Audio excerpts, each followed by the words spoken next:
Kahit nagtaka nga yung boss niya. Pagdating doon, nagtaka sa pagkupas niya.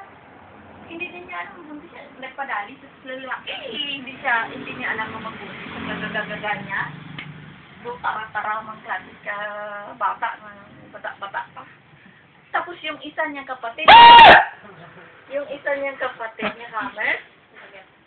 Ay, Alam ko na yan, ang gugulat si Mark. Pa rin ako. Tula, he still got scared. Goodness. Okay, go ahead, madam, with your story. You were telling a story. Okay, finish it. What happened to your... Yung pamangkin niya, kinikwento niya, nagpabuntis. Gaga. Bago na naman yun, Mark. Umawa ko rin ngayon, pangit ako ngayon. Nung isang araw nga. Kailan ka ba gumanda? Hapon nga. Kaya nga, parang Hapon nga niluluto ako. Pinupunan ako nga. Kaya yung anak ko, high school pa lang yun, pinapangaralan ko yun. Eh, kahit anong pangaral, mahirap ang buhay ngayon. Gusto mo tumulong sa amin ng papa mo. Papa mo, nag-asawa yan, walang direksyon, parang hindi pa niya plano.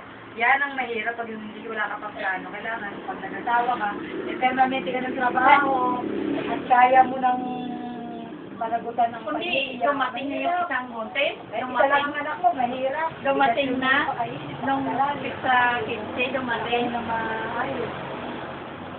Nang nagpananghalian daw Babae pa siya. naman ako sa ayos, telepono. Ngayon, yung telepono niya, binababa sa Nagtaka pawala daw ng ate. yung kapatid kong lalaki, yung lalaki sa amin.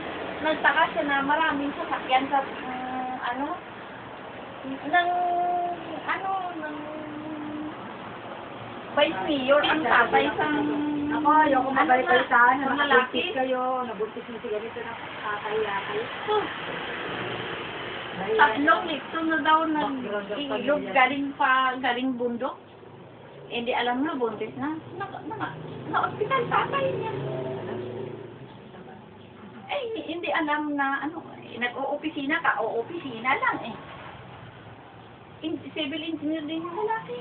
Parang ano, shooting. Kaya nga sinikwento ko kay Irma kagabi, sabi niya, hindi bali man ang mga tapos naman, hindi bali yun sa akin, hindi nga tapos eh. Oh, sabi Di ba yan ang kaperang Pilipino? Ano magagawa natin? Nandiyan na. No? Kaya hanggat ano daw, eh, madulas niya, umuulan, hinubad sa vice mayor yun. Nagsige ipapunta doon sa kapatid ko. Sinundo daw si tatay sa bahay. Nagwawala na yung anak niyang, tapos dinala sa ospital. Tatay niya, paano ba eh, malaking gastos. Mark nga, permanente na trabaho. Oo, hindi pa Wala pa nag-aasawa. ng hindi pa nag-aasawa. Sabi ko sa'yo, yan, may mga apo na siya. Apo Ano na ba ang utang? Sabi, kaya kwentuhan kami kahapon ng kapatid kong babae. Bonnie, ikaw doon ang isa natin kapatid. Eh, paano kung gawin? Sabi ko, bibing ka malas-malas, manising ko, sintibos ako pala sabi niya, para magkita lang naman tayo. Papasa ka na. Sabi niya, rinipan ko nga. Panghapon sila Aaron eh. Aeroplanong ang sakyan niya, rinipan niya nga para mabarko saya.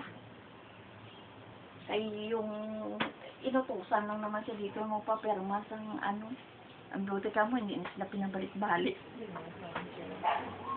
Pero kahit tinawagan niya din yung Wala ko dalang kali sa gobernador sa probinsya para mapirmahan para hindi siya pabalik-balik. Kaya yung pala, kapatid pala yung Kita ko, ate. Kita ko. Ay, yung